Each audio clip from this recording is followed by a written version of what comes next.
কি করব ভাই, এভাবে এসব চললে আমাদের কোনো উপায় নাই।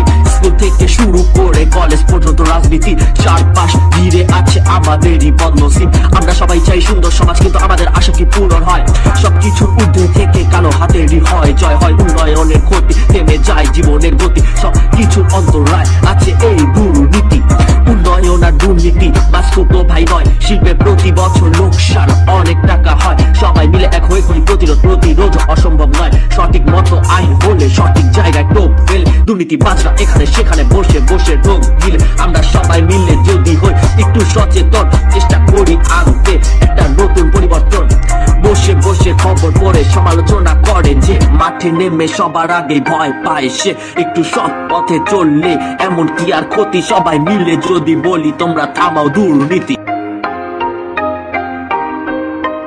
অবনতি হয় বাংলাদেশের বিব্রতকর, দ্রুত এই সমাজের চাই পরিবর্তন। দুর্নীতি র্যাঙ্কিং এ 13তে আছে দেশ, এভাবে চললে সব হয়ে যাবে শেষ। তাড়াতাড়ি দরকার সমাজের প্রতিকার, ভালো থাকবে তবে আমাদের পরিবার। ঘুষখা যদি আমরা করে দেই বন্ধ, তাহলে থাকবে না দুর্নীতির গন্ধ। এর থেকে বেশি আর বলতেও চাই নাই, দুর্নীতি টাকা যেন ভাত মাছ খাই না। সৎ পথে চললে এমন কি আর ক্ষতি? সবাই মিলে যদি বলি ইউ ক্যান স্টপ দুর্নীতি।